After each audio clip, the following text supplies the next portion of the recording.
Russia ప్రభుత్వాన్ని, Russia అధ్యక్షుడు పుతిన్ని, Russia విదేశాంగ మంత్రి కలిసి వచ్చారు. భారత విదేశాంగ మంత్రి జయశంకర్ 5 రోజుల పాటు పర్యటన.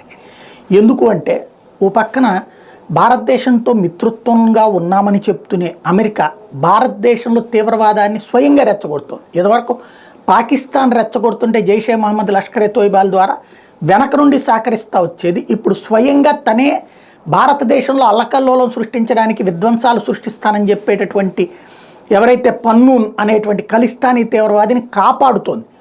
వాడిని చంపడానికి వేసిన స్కెచ్ని ఆపి వాడిని కాపాడుతా భారతదేశాన్ని బెదిరిస్తోంది. అలాంటి సందర్భంలో అమెరికాకి దాసోహం అని ఎందుకంటాం మనం? మన దేశ ప్రయోజనాలకు భంగం కలిగించేటటువంటి సందర్భంలో ఎందుకోసం వాడికి మనం సాష్టంగా ప్రణామం చేయాలి? వాడి శత్రువు అయినటువంటి రష్యాతో స్నేహం ఎందుకు మానాలా? రష్యా అధ్యక్షుడు పుతిన్ని కలిసి వచ్చాం.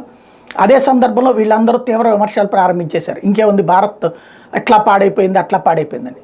అదే విషయాన్ని జయశంకర్ని అడిగితే ఒకసారి వాళ్ళని అద్దంలో చూసుకోమనండి. వాళ్ళు పక్కన రష్యాతో ఎవరైనా సంబంధాలు తెగతెంపులు చేసుకున్నారు. అమెరికా ఆయిల్ కొంటోంది, టర్కీ ఆయిల్ కొంటోంది. ప్రపంచ దేశాలన్నీ రష్యాతో స్నేహం బయటకేమో ఒక పక్కన నటిస్తూ లోపల యాక్టివిటీ నడుపుతున్నారు. మా దగ్గరకు వచ్చేటప్పుడు మమ్మల్ని అడగడం ఏంటి, నవ్వుతారు ఇది అని చెప్పుకొచ్చారు ఆయన.